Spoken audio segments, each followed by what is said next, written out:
महाशिवरात्रि व्रत कथा। महाशिवरात्रि व्रत की कथा का पाठ हर महाशिवरात्रि व्रत करने वाले को करना चाहिए। अगर आप महाशिवरात्रि का व्रत नहीं करते हैं तब भी आपको महाशिवरात्रि व्रत की कथा सुननी और पढ़नी चाहिए। ऐसी मान्यता है कि जो महाशिवरात्रि व्रत की कथा सुनता और पढ़ता है उसे भी शिव भक्ति का लाभ मिल जाता है। इसीलिए हर शिव भक्त को महाशिवरात्रि व्रत की कथा जरूर सुननी और पढ़नी चाहिए। महाशिवरात्रि फाल्गुन कृष्ण पक्ष की चतुर्दशी को पड़ने वाली शिवरात्रि को कहते हैं। शिव पुराण में इस दिन का बड़ा महत्व बताया गया है। मान्यता है कि इसी दिन माता पार्वती और भोलेनाथ का विवाह हुआ था और इसी दिन शिवजी पहली बार लिंग रूप में प्रकट हुए थे। यही वजह है कि सनातन धर्म में इस दिन का खास महत्व है। इस साल 2026 में यह 15 फरवरी को शिवरात्रि का पर्व मनाया जा रहा है। अगर आप भी यह व्रत रखते हैं तो महाशिवरात्रि के अवसर पर यह महाशिवरात्रि कथा जरूर सुनें। अगर आप व्रत नहीं रखते हैं तब भी महाशिवरात्रि की कथा को पढ़ें और सुनें तो पुण्य के भागी बनेंगे। महाशिवरात्रि व्रत कथा। एक बार पार्वती जी ने भगवान शिव शंकर से पूछा, ऐसा कौन सा श्रेष्ठ तथा सरल व्रत पूजन है जिससे मृत्यु लोक के प्राणी आपकी कृपा सहज ही प्राप्त कर लेते हैं। उत्तर में शिवजी ने पार्वती को शिवरात्रि के व्रत का विधान बताकर यह कथा सुनाई। एक बार चित्रभानु नामक एक शिकारी था। पशुओं की हत्या करके वह अपने कुटुंब को पालता था। वह एक साहूकार का ऋणी था, लेकिन उसका ऋण समय पर ना चुका सका। क्रोधित साहूकार ने शिकारी को शिव मठ में बंदी बना लिया। संयोग से उस दिन शिवरात्रि थी। शिकारी ध्यानमग्न होकर शिव संबंधी धार्मिक बातें सुनता रहा। चतुर्दशी को उसने शिवरात्रि व्रत की कथा भी सुनी। संध्या होते ही साहूकार ने उसे अपने पास बुलाया और ऋण चुकाने के विषय में बात की। शिकारी अगले दिन सारा ऋण लौटा देने का वचन देकर बंधन से छूट गया। अपनी दिनचर्या की भांति वह जंगल में शिकार के लिए निकला, लेकिन दिन भर बंदी गृह में रहने के कारण भूख प्यास से व्याकुल था। शिकार करने के लिए वह एक तालाब के किनारे बेल वृक्ष पर पड़ाव बनाने लगा। बेल वृक्ष के नीचे शिवलिंग था जो बिल्व पत्रों से ढका हुआ था। शिकारी को उसका पता न चला।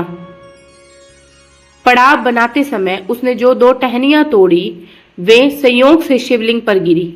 इस प्रकार दिन भर भूखे प्यासे शिकारी का व्रत भी हो गया और शिवलिंग पर बेलपत्र भी चढ़ गए। एक प्रहर रात बीत जाने पर एक गर्भिणी मृगी तालाब पर पानी पीने पहुंची।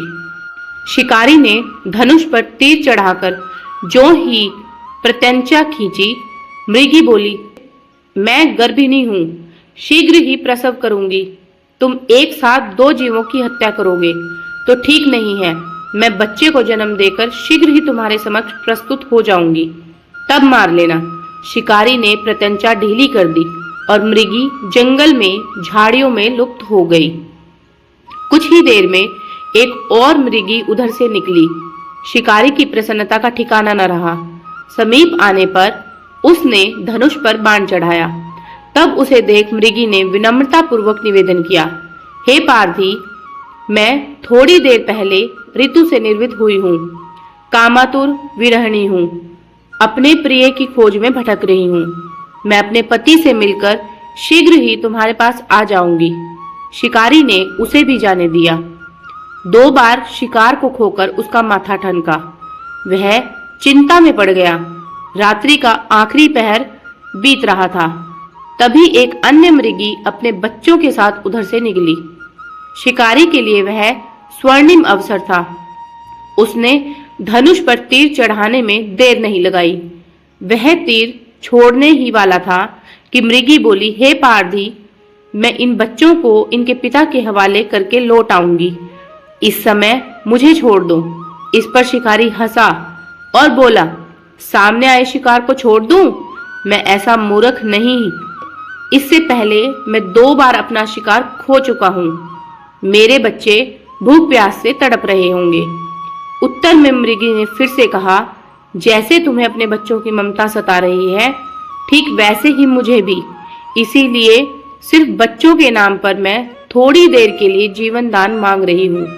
हे पारधी, मेरा विश्वास कर, मैं इन्हें इनके पिता के पास छोड़कर तुरंत लौटने की प्रतिज्ञा करती हूँ। मृगी का दीन स्वर सुनकर शिकारी को उस पर दया आ गई। उसने उस मृगी को भी जाने दिया। शिकार के अभाव में बेल वृक्ष पर बैठा शिकारी बेल पत्र तोड़ तोड़ कर नीचे फेंकता जा रहा था। पो फटने को हुई तो एक हष्ट पुष्ट मृग उसी रास्ते पर आया।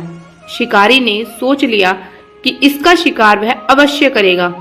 शिकारी की तनी प्रत्यंचा देखकर मृग विनीत स्वर से बोला, हे पारधी भाई, यदि तुमने मुझसे पूर्व आने वाली 3 मृगियों तथा छोटे बच्चों को मार डाला है तो मुझे भी मारने में विलंब न करो, ताकि मुझे उनके वियोग में एक क्षण भी दुखी न रहना पड़े।